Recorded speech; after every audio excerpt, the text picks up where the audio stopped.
pessoal, eu sou o Adriano e essa videoaula é uma contrapartida do edital 39/2021 do PROAC.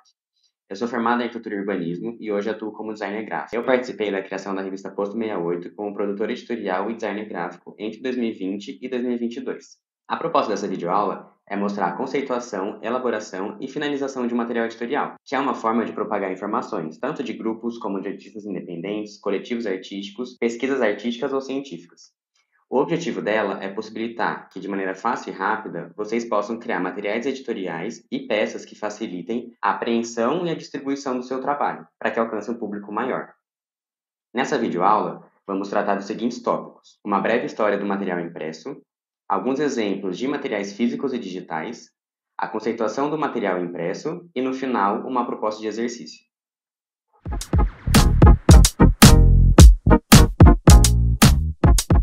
Bom, a história dos materiais impressos é muito antiga. Seu início remonta à xilografia, que é uma técnica de impressão com moldes de madeira originária da Ásia. Mas antes de falar da primeira impressão feita, é preciso lembrar que antes de ser desenvolvido um meio onde seria possível imprimir várias folhas em um espaço curto de tempo, os seres humanos desenvolveram constantemente várias formas de se comunicar, exclusivamente manuais. Isso nos leva aos primeiros traços ou desenhos feitos pelo ser humano, tanto para registro quanto para comunicação entre si. Os egípcios foram, por exemplo, o primeiro povo a produzir manuscritos ilustrados, onde as palavras e os desenhos eram combinados para comunicar informações. Agora, pensando mais diretamente na impressão, a gente tem duas frentes. Primeiro, a invenção do papel e segundo, a descoberta da impressão. Juntos, eles facilitaram a disseminação e a perpetuação de línguas, culturas, religiões e até mesmo as leis. A invenção do papel e a descoberta da impressão são atribuídas aos chineses. Com os diversos processos de impressão, como os carimbos ou decalques das inscrições em pedras, pode-se dizer que a técnica para a xilogravura se desenvolveu a partir dos chops, que são esses carimbos chineses onde tinham em suas superfícies caracteres entalhados. Agora, um outro ponto também importante para entender a história do material impresso é a criação da tipografia, que consiste na escrita com tipos. Eles são feitos de pedaços de madeira ou metal independentes, móveis e reutilizáveis, cada um com uma letra em alto relevo em uma das suas faces. Com o tempo, esses conhecimentos foram chegando a outros lugares, através das diversas culturas, como os árabes, os mouros, os egípcios e os europeus. Foi na Europa, em específico com Gutenberg, que os conhecimentos trazidos da Ásia e desenvolvidos ao longo do tempo foram reunidos e capazes de levar à impressão do primeiro livro tipográfico. Nesse livro, o Gutenberg elaborou os moldes de tipos e trabalhou durante 10 anos para obter sua primeira impressão, e 20 anos até imprimir o primeiro livro tipográfico, que é chamado de Bíblia de 42 línguas, por volta de 1450. A produção de livros e outros materiais impressos cresceu em muitas cidades. Esses materiais, no fim, evoluíram para cartazes, anúncios e jornais impressos. Em consequência da Revolução Industrial, do ritmo acelerado de uma sociedade cada vez mais urbana e industrializada e da necessidade de comunicação em massa, foi expandida essa produção de impressores de material publicitário. Houve nesse período a mecanização da tipografia, uma revolução na imprensa, a invenção da fotografia e da litografia, que é um tipo de impressão que facilitou a aplicação de cores. A partir de então, e com o passar do tempo, a gente vê várias abordagens no design gráfico, com diversos movimentos artísticos ao redor do mundo todo. Essas abordagens vão de encontro com novas formas de tecnologia que foram desenvolvidas. A gente pode dizer que o meio digital foi um grande facilitador para o aumento da disponibilidade da elaboração desses materiais gráficos.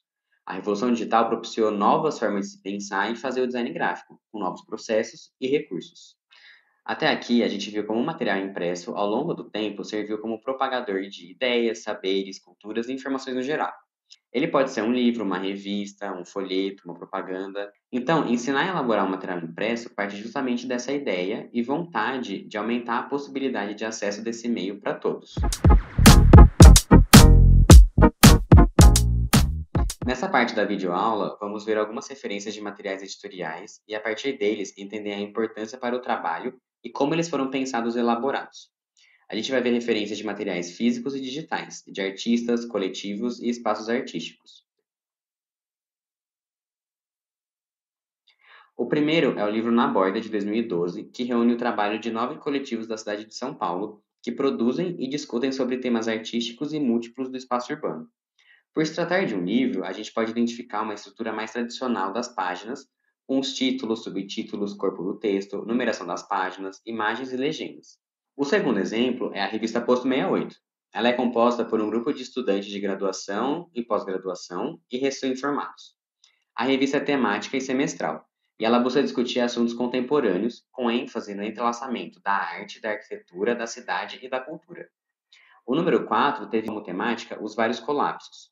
Então, como projeto gráfico, a revista foi pensada para ser lida em infinita continuidade e trazendo o leitor para a ação na leitura, ao propor que eles cortassem as páginas ao meio. Outro exemplo que trago aqui é o folder do projeto Arte Caminha. Ele é um projeto que traça o circuito cultural para ser feito a pé, entre os bairros de Higienópolis e República em São Paulo. Ele conta com galerias, espaços culturais, cafés e restaurantes e livrarias. Nesse folder, a gente pode perceber um projeto de diagramação com os campos bem delimitados, que foram feitos para serem preenchidos com as informações dos participantes. No exemplo de flyer, eu trago da exposição Achados e Perdidos, do artista Nário Barbosa, na Galeria Uma, em São Paulo.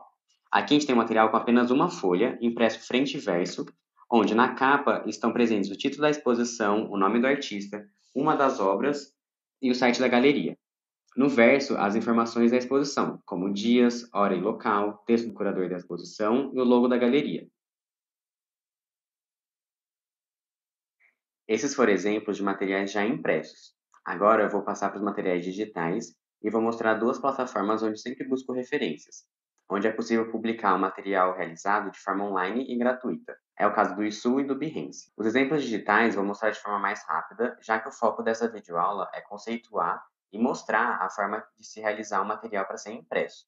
Mas ainda assim, esses exemplos são bons para se ter uma noção dessa conceituação e dos objetivos desses tipos de materiais. Embora digitais, eles são materiais de fácil acesso para um público em geral e servem como meio de propagação da ideia do grupo, do coletivo ou do artista que o realizou. O primeiro é o ISU, um site focado em publicações, onde são postadas muitas revistas, jornais, teses, catálogos, portfólios, entre outros formatos. É uma referência interessante de site por ser muito abrangente em conteúdo e até mesmo em design, mas ao mesmo tempo tem a limitação do formato. Então aqui é possível encontrar publicações onde se navega pelas páginas com facilidade, é possível ampliar a visualização, fazer buscas e às vezes até mesmo fazer o download do material. Essa é uma plataforma muito utilizada para publicação online gratuita e uma forma de disponibilizar um conteúdo extenso de forma interessante em rede, facilitando o acesso por todos. Outro site muito rico em referências que permite uma busca bem ampla é o Behance. Diferente do ISU, nele se apresentam projetos que possuem diversos formatos, sendo possível incluir vídeos, GIFs, imagens e textos, navegando e buscando por categorias. Nesse caso, o formato é um pouco diferente do que o que está sendo proposto e discutido nessa aula, mas é uma boa referência para inspirar o design e a composição do seu impresso e uma futura divulgação online. Elenquei alguns projetos para ilustrar melhor o que é a publicação online, alguns formatos possíveis e elementos importantes que estruturam esse material. Nessa publicação do coletivo Coletores, chamada Intereixos, Territórios e Paisagens, eu começo por destacar a capa, que tem um título chamativo e traz uma fonte que dialoga com a estética do trabalho. Nesse caso, é muito importante se atentar para a aplicação dos logos, das marcas e sempre citar as autorias. No corpo do texto, destaque para o título, que é graficamente bem marcante, e para a força das imagens. E no final do material, a gente tem os agradecimentos e a ficha técnica. Já um outro exemplo bem diferente, mas ainda nos moldes de livreto, é a cartilha Praça Viva, que é um projeto realizado pelo Centro de Arte e Tecnologia Jardim Canadá. Ele foi elaborado para um processo colaborativo, então a produção já foi pensada para acompanhar uma atividade presencial. Toda a diagramação e construção da identidade visual, das ilustrações e dos campos que compõem as páginas foram feitos pensando na atividade que seria realizada na praça. Por isso, os espaços em branco, as perguntas e a forma dinâmica que são pensadas as páginas, quase que individualmente. É um exemplo interessante, pois ele é muito rico em construção gráfica e, ao mesmo tempo, depende muito da atividade presencial para ganhar vida. Trazendo um pouco para o mundo da arte, o portfólio do artista Elian Almeida, da Galeria Nara Rosler, tem um formato um pouco diferente. O foco aqui é apresentar uma parte do trabalho do artista, por isso as imagens têm muito protagonismo. Aparecem elementos importantes como uma breve biografia, currículo e textos que discorrem sobre as obras. Para trazer unidade ao material, são utilizadas barras horizontais tanto acima da imagem quanto dos textos, e uma menor nas legendas. Aqui a legenda ganha bastante importância, uma vez que ela apresenta o nome da obra, o ano, a dimensão e a materialidade, dados muito importantes quando o assunto é obra de arte.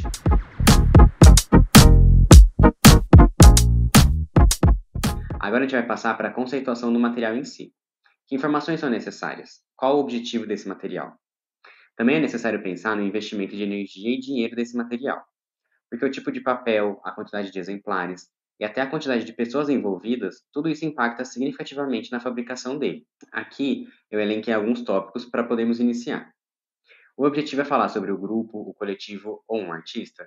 É sobre um trabalho em específico ou um conjunto de produções? É a publicação de conclusões de pesquisas? Textos informativos ou provocativos? Quem é o público-alvo? Esses são apenas alguns questionamentos que são possíveis de serem feitos para iniciar esse processo editorial. A partir das respostas que vierem dessas perguntas, que são a respeito da conceituação, a gente vai ter uma noção mais clara de como estruturar de forma efetiva esse material e o seu conteúdo. Depois de respondidas essas questões iniciais, outras vão surgir. Quais os textos e materiais serão necessários? Vão ter imagens? Se tiver alguma obra sendo mostrada, vai ter algum texto? Ou alguma montagem, colagem, ilustrações? Vai ser um processo todo digital ou vai ter alguma aplicação manual depois da impressão? Enfim, esse é um momento em que várias questões irão surgir. E claro que nem tudo precisa ser respondido na hora. Esse é um processo que não é linear e final. Existem muitas idas e vindas e é normal. Vou apresentar para vocês uma estrutura que eu considero como básica para um material de divulgação. Esses são alguns pontos para se levar em consideração quando a gente iniciar o exercício no final da videoaula. Essa estrutura, então, conta com título, subtítulo, texto, imagens, legendas, nome do grupo ou do artista, biografia de cada um, referências, logos de parceiros, data e local desse material, contatos e até mesmo um QR Code com mais informações. E agora a gente vai passar para o computador e ter um primeiro contato com alguns programas que são legais para se conhecer, que é o Canva e o Scribus, e ver um pouco melhor como é a interface do InDesign, que é um programa da família Adobe utilizado para a criação desse tipo de material, e que eu optei por focar nesse vídeo. O Canva é uma plataforma online gratuita que auxilia na criação de peças gráficas no geral, desde uma imagem para as redes sociais até uma apresentação. Várias coisas são possíveis de serem feitas nele. Existe uma versão paga que libera mais configurações e outras personalizações. Já o Scribus é um programa que se assemelha bastante com o InDesign. Uma vantagem é que ele é open source, o que significa que ele é gratuito. E é parecido com o InDesign porque ele foi justamente desenvolvido para ser um software de editoração. Então vamos entrar na interface do InDesign. Bom, agora que a gente vai passar para o InDesign, vou mostrar um pouco de como que é a interface aqui do programa. Então, logo que você entra, você vê essa tela, e aqui em cima, em Arquivo e Novo, você cria seu novo documento. Nessa janela que vai abrir, já está selecionado aqui para pré-visualizar esse tipo, o documento que vai ser criado. Então, aqui a gente pode vir na parte de impresso e escolher já os tamanhos pré-definidos, né, de uma folha A4 ou de uma folha papel carta ou A5, A3, enfim. E aqui é possível ver que o documento vai se alterando conforme o tipo de tamanho que você escolher.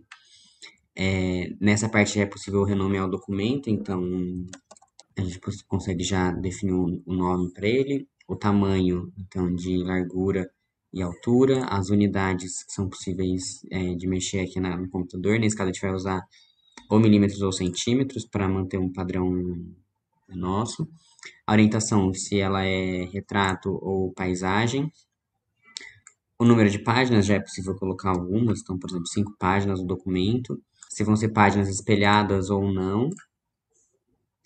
E aqui é possível já colocar, se você quiser, colunas, quantas colunas você deseja para esse documento, com o espaçamento entre elas, por exemplo, de meio centímetro ou até de 1 centímetro para deixar com um respiro maior. Aqui nas margens são as margens do documento, que são essas superior, da lateral direita e esquerda. Então aqui é possível ir mexendo nelas, que no caso a gente pode deixar com 1 centímetro só para ver. E na sangria é essa área que fica externa ao papel, né? Então, aqui é possível, nessa área branca é o tamanho do papel mesmo. E essa área com essa linha vermelha é a área de sangria. E aqui a gente pode criar já esse documento. Mas aqui em cima é possível mudar esse tipo de visualização para alguns layouts que já são pré-definidos do próprio programa. Então, aqui no avançado, são algumas ferramentas que são possíveis ver aqui nessa coluna da direita, ou para quando for, né, ser feito um livro, esses tipos de ferramentas eles se alteram, mas eles são possíveis de ser acrescentados mais tarde, a partir daqui de janelas e os tipos de ferramentas que são possíveis de colocar no programa. A gente vai manter no avançado, que é um padrão que que eu já uso. Nessa parte da esquerda, nessa coluna da esquerda, são alguns atalhos que são aqui do programa. Então, a própria seta para fazer as seleções, tamanho do papel que é possível alterar aqui, personalizado, caixa de texto, né? Ou até mesmo, né, ferramenta de linha, a criação de linha no programa, a caneta, o lápis, ou até mesmo elementos que são possíveis de serem feitos. Então, aqui, por exemplo, um círculo, e aqui em cima é possível ver essas configurações da própria ferramenta. Então, aqui é possível alterar no posicionamento desse elemento, ou no tamanho dele, então, né, nessa largura ou nessa altura. Aqui a cor, né, a cor de preenchimento dele, então preenchimento azul, ou o traçado dele, né, no caso a gente pode pensar em colocar um amarelo. Aqui do lado a espessura dessa linha, e aqui o tipo de linha, então se é uma linha tripla, se ela é tracejada, se ela é pontilhada. Aqui a opacidade desse elemento, então quanto que ele vai ser sólido ou mais transparente. Agora, aqui na direita, é possível ver essas outras janelas. Aqui na primeira são as páginas do documento, então lá no início a gente criou 5 páginas, são essas 5 páginas aqui, né? Com o Alt pressionado e a bolinha do mouse é possível dar um zoom out. E com o espaço apertado é possível mexer com a mão nesse documento, ao invés de só com a bolinha para cima e para baixo. Bom, aqui é possível criar mais páginas, então, para esse documento. E aqui em cima são as páginas mestres. As páginas mestres são páginas que mantêm o mesmo padrão para todas as páginas do documento e que é possível você alterar e manter um padrão. Então, se a gente entrar na página mestre A, por exemplo, e criar uma bola vermelha, todas as páginas que tiverem a página mestre A vão ter essa bola vermelha. Então, a gente voltando aqui para o documento, todas as páginas que tem essa página mestre A, aqui em cima, tem essa bola vermelha do lado esquerdo. Se a gente voltar aqui para a página mestre, é possível criar agora uma bola amarela do outro lado. E aqui agora até nessa primeira página, que é a página da direita, também aparece. E aqui é interessante notar que não é possível mexer nesses elementos enquanto a gente estiver dentro das páginas do documento, somente quando a gente estiver dentro da página mestre. E aqui é possível duplicar essa página mestre, né, criando uma página mestre B, por exemplo, e deletar esses elementos e criar outros. Então, com o botão direito, a gente vai fazer um retângulo, e que vai ser um retângulo azul. Aqui é possível mexer no tamanho desse retângulo. E percebam que nessas páginas não é possível ver esse retângulo, porque nenhuma página tem a página mestre B como a sua página de configuração. Então, se a gente selecionar a página mestre B e arrastar para todas essas páginas, aqui é possível colocar ou em uma página específica, ou na outra, ou nas duas páginas. E aí agora a gente tem as páginas do documento com a página mestre B configurado. Nessa outra janela são as camadas. As camadas elas vão variando conforme a página. Então, por exemplo, nessa primeira página a gente tem um bloco de texto, uma linha e um círculo azul com o pontilhado amarelo.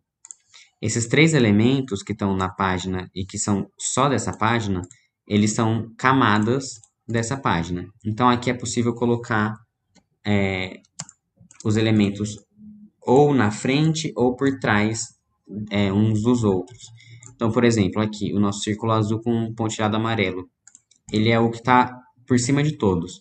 Se eu arrastar ele para baixo da caixa de texto, que é esse daqui, ele vai ficar por trás da caixa de texto. A mesma coisa a linha. Se eu selecionar a linha e levar aqui para cima, é possível ver que ela está por cima do círculo azul, porque ela está aqui, linha. Se eu selecionar ela e jogar para baixo do círculo, ela vai ficar por baixo do círculo azul. E na espessura, no traçado, é possível mexer no traçado, na espessura das linhas, então, que é a mesma configuração aqui de cima, mas aqui são algumas outras configurações de centralização dessa linha, ou parte externa, ou parte interna. Aqui são as cores que o documento já vem pré-definido, e aqui é possível adicionar cores, vindo nessas três linhas, em nova cor, e aqui é possível alterar ou para RGB, e aqui a gente consegue ajustar para qual cor a gente vai querer, qual nova cor que a gente vai querer. Então aqui eu adiciono essa nova cor, e aqui é possível alterar depois, então, com o azul selecionado, o preenchimento selecionado por cima, possível alterar a cor do elemento. Aqui, se a gente tiver uma caixa de texto, que vai ser essa caixa, esse elemento do texto vai ser repetido durante todo o documento, por exemplo, em livros, onde a gente tem a primeira página de um capítulo, é possível criar um estilo de parágrafo para que todas as vezes que esse estilo de parágrafo estiver selecionado para essa caixa de texto, vai ser nessa configuração. Clicando duas vezes, aqui a gente entra no estilo de parágrafo e aqui é possível alterar diversas maneiras essa caixa de texto ou esse estilo de parágrafo para manter ele de um jeito. E agora, se a gente quiser fazer, por exemplo, uma alteração no próprio documento, né? Então é possível vir aqui em Arquivo, Configurações de Documento, e aqui a gente consegue alterar esse documento base. Então, por exemplo, aqui a nossa página é tamanho de uma A4, imagina que agora a gente queira uma página A3. E aqui com a pré-visualização selecionada é possível ver que foi alterado esse tamanho. Ou não, quero uma A5, então é possível ver que foi também alterado, né? Foi reduzido esse tamanho. Ou, não, eu quero que as margens sejam maiores, ou eu quero que as margens sejam menores, então meio centímetro, já foi alterado. Ou a sangria, não, agora eu quero uma sangria de 2 milímetros. Então, uma sangria de 2 milímetros foi feita. Então, aqui a gente passou para essas outras páginas, e agora é possível, né, então isso também foi alterado para a página mestra, é possível alterar, ajeitar aqui esses elementos. E voltando para agora, digamos que a gente tenha finalizado esse documento do jeito que a gente quis, e a gente vai precisar exportar esse arquivo, né, exportar esse documento para um PDF, por exemplo. Então a gente vem aqui em Arquivo. Primeira coisa, né, lembrar sempre de salvar, então salvar o documento no formato do programa, que é o InDesign mesmo. Mas se a gente quiser um PDF, então vem exportar, salva. E aqui é a caixa de configurações de exportação do PDF. Então aqui são as páginas, né? Se são todas as páginas ou se é uma parte delas, e aqui é possível colocar, por exemplo, da página 2 à página 5 apenas, né? Mas nesse caso vão ser todas. Tipo de compressão, se a gente precisa de um arquivo muito comprimido ou não. Nesse caso a gente mantém nesse padrão de redução, né? De compressão. E aqui as margens e sangrias. Então, se a gente já tem uma sangria pré-definida nesse documento, a gente pode usar como usar as configurações de sangrias do documento. Ou então, na parte de marcações, quais são as marcações desse arquivo? Se ele vai ter um corte específico, se ele não vai ter, se ele é, né, nessa folha A5, que agora está o documento, então a gente quer a marca de corte ou a marca de sangria também desse documento. Enfim, a gente pode colocar aqui só a marca de corte da própria página, que seria nesse branco aqui, então nesse formato do A5, e exportar. E agora é possível ver esse documento com a marca de corte do tamanho da folha. Nesse caso, as páginas estão separadas ou elas poderiam ser espelhadas. Depois de ter mostrado a interface do InDesign e algumas configurações iniciais do documento, eu vou propor um exercício para vocês e mostrar um pouco de como foi o meu processo de criação a partir dele. Nesse exercício, a ideia é utilizar algum trabalho que vocês tenham, que vocês gostem, e elaborar um folder com cartaz. Para iniciar, a gente vai utilizar aquela estrutura básica e desdobrar ela nos conteúdos que vão fazer parte do material. Para ilustrar melhor, eu vou mostrar como foi o processo de criação desse folder da obra Sempre, do artista Bernardo Caro. Nesse exemplo, já conseguimos ver na capa o título, o subtítulo e a data de publicação do material.